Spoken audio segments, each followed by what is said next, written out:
Hello friends, हमारी class third रहेगी sentence की। इससे पहले 2 क्लास आपकी कंप्लीट हो चुकी है, उनको आप आराम से देखिए। उसके बाद में थर्ड क्लास में मैं आपको बताने जा रहा हूँ हेल्पिंग वर्ब। हेल्पिंग वर्ब के बारे में बताने जा रहा हूँ मैं इसमें।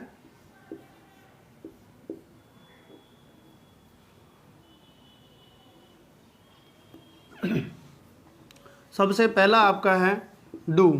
अब ये डू कहाँ पे आता है काम में, उसको मैं आपको डिस्क्राइब कर रहा हूँ, तो आप थोड़ा सा इसके ऊपर ध्यान दीजिए।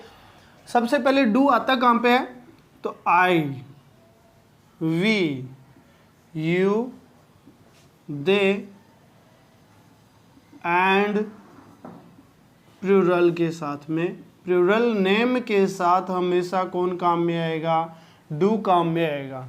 कौन सी पोजीशन में, जब सेंटेंस कौन से टेंस का हो, प्रेजेंट इंडेफिनिट टेंस का हो। दूसरा आता है इसी के साथ में आती है helping verb does.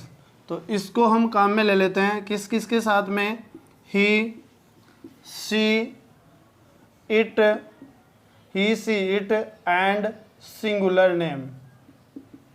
He, she, it and singular name. अब यहाँ पे आपको यही ध्यान रखना है कि कई बार क्या होता है, जैसे मेरे पास एक अभी डाउट आया था कि सर जैसे ये डू और डज है, हमें पता चल गया है कि हम ये टेंस आ गया है कि ये वाला टेंस हम काम में लेंगे, लेकिन हमें ये कंफर्म नहीं होता है कि कौन सा यहाँ पे आएगा, डू आएगा कि डज आएगा। समझ रहे हो आप?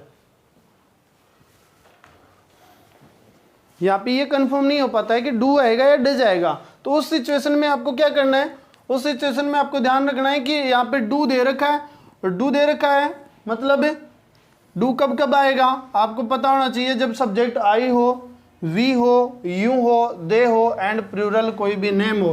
प्लूरल नेम का मतलब ये हो गया कि एक से ज़्यादा, वन, मोर देन वन।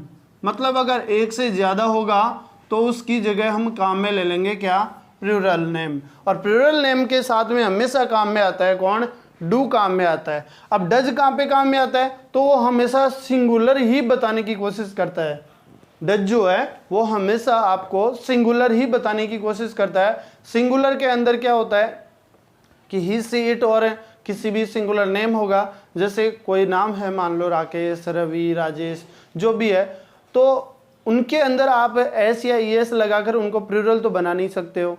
तो क्या होता है कि हमेशा कोई या तो एनिमल्स नेम होगा या फिर कोई थिंग्स नेम होगा, कोई चीज़ का नाम होगा। तो उन 2 कंडीशन में ही आप क्या काम में ले सकते हो, डज काम में ले सकते हो, अदरवाइज काम में नहीं ले सकते।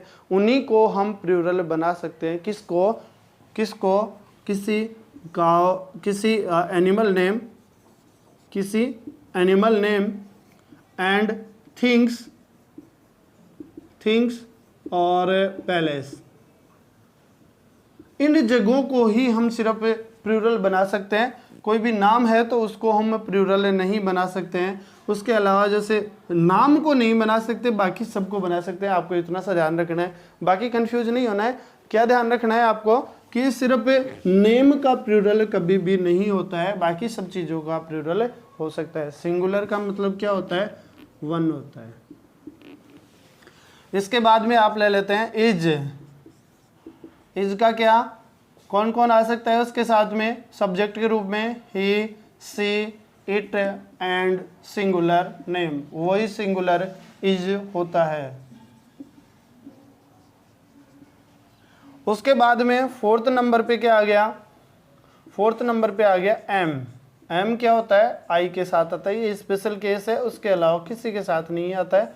आर आपका जो है वो we, you, they and plural के साथ में काम में आता है, प्लूरल नेम के साथ काम में आता है। उसके बाद में आर के बाद हो गया आपका हैज़ कहाँ पे काम में आएगा, तो ही, सी, इट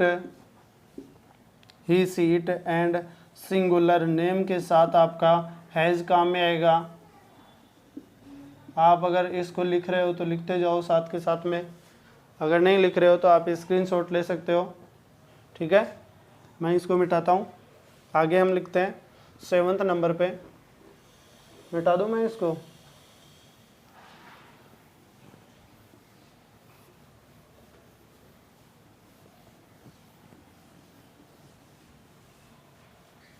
सब्जेक्ट सेम होते हैं, सब्जेक्ट में कोई चेंज नहीं होता है, सिर्फ आपको टेंस का ध्यान होना चाहिए कि ये वाले टेंस में कौन सी हेल्पिंग वर्ब आएगी। 7th नंबर पे आपका हैव है, हैव सेम आपके उसी में आ जाएगा आई वी, क्योंकि प्लूरल है, प्लूरल है तो आई के साथ में आएगा, वी के साथ में आएगा you, they and plural name, कोई भी प्लूरल नाम होगा उसके साथ में हमेशा कौन आएगा, हैव काम में आएगा। समझ में आ गया। उसके बाद में 8 नंबर पे दे रखा है आपका एज हैव हो गया, फिर डिड, तो डिड सबके साथ में क्या आता है, डिड ही आता है। क्यों? क्योंकि वो अपने टेंस में, टेंस कौन सा, पास्ट इंडेफिनिट टेंस, उसमें सिर्फ अकेला ही हेल्पिंग वर्ब के रूप में काम में आता है, इसलिए वो हमेशा सबके साथ में काम में आएगा। ठीक है, ऑल कर दो या फिर आप लिख सकते हो, इसको भी लिख लो क्योंकि कंफ्यूज हो जाओगे। I we you they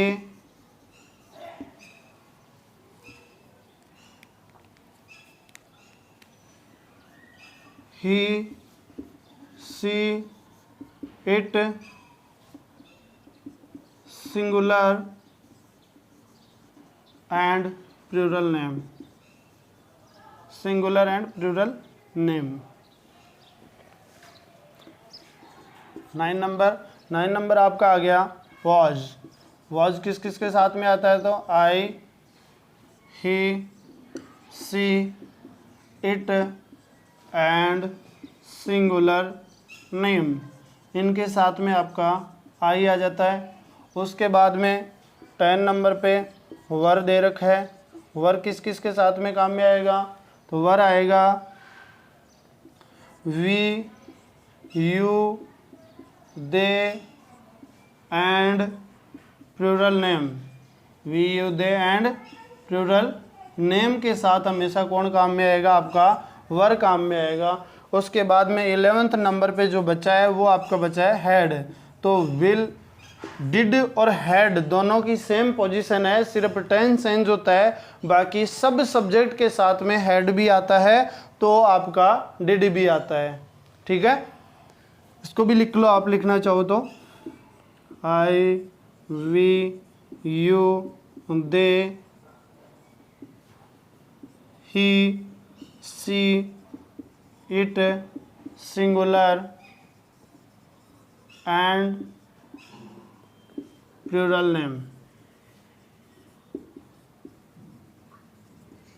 course वगैरह आपका कंप्लीट हो जाएगा, इसमें कोई डाउट नहीं है। आप आराम से हर जो चीज़ आपको जो लेक्चर मिल रहा है उस लेक्चर को बिल्कुल इजी तरीके से आपको समझना है, जितना इजी हो सकता है। नहीं समझ में आए तो कोई बात नहीं, आप एक बार वापस से इसके ऊपर कमेंट करोगे तो मैं वापस आपको ये समझा दूंगा, लेकिन आपको थोड़ी सी इसमें मेहनत करने की ज़रूरत है, क्योंकि इंग्लिश अपनी मदर टंग नहीं है, अपनी जो मातृभाषा है वो हिंदी है, तो हिंदी है तो अपन उसको बड़े इजी तरीके से समझ पाते हैं, लेकिन इंग्लिश को हम नहीं समझ पाते हैं। इसका सबसे बड़ा रीज़न क्या है कि ये हमारे डेली लाइफ में, डेली रूटीन में हमारे काम में नहीं आती है, इसलिए हम थोड़ा सा इसको हार्ड वे में लेते हैं। बाकी इतना हार्ड कुछ है नहीं इसमें। ठीक है, आप धीरे धीरे सीख जाओगे, ऐसा नहीं कि एक दिन में सीख जाओगे, लेकिन धीरे धीरे अगर आप प्रैक्टिस करोगे तो रेगुलर सीख जाओगे। दूसरी चीज़ आपको ये ध्यान रखना है कि आपके पास में कोई भी बुक आपने अगर प्रिपेयर कर रखी है तो उसमें से 10 वर्ड्स किसके, एंटोनियम और सिनोनियम। अब एंटोनियम और सिनोनियम दोनों होते क्या है, एंटोनियम मतलब विलोम शब्द, सिनोनियम मतलब पर्यायवाची। बस दोनों नाम में थोड़े अलग सेम है, लेकिन इनका दोनों का होता उल्टा है। मतलब सेम मतलब सिनोनिम का मतलब हो गया सेम मीनिंग, और एंटोनिम का मतलब हो गया उसका उल्टा मीनिंग। तो आपको क्या करना है, उसमें से 10 एंटोनियम्स उठाने हैं। 10 एंटोनियम्स का, जैसे डे का नाइट, और आपका ये लाइट का डार्क, ऐसे आपको याद करने हैं सब कुछ। ठीक है, तो 10 रोजाना के अगर आप याद करोगे तो खूब ज़्यादा हो जाएंगे, उसके बाद में आपके क्वेश्चन गलत होना चांस ही नहीं है। आपके पास में आपने जो भी बुक प्रिपेयर कर रखी है अभी, उस बुक से आप आराम से स्टडी कर सकते हो। Thank you.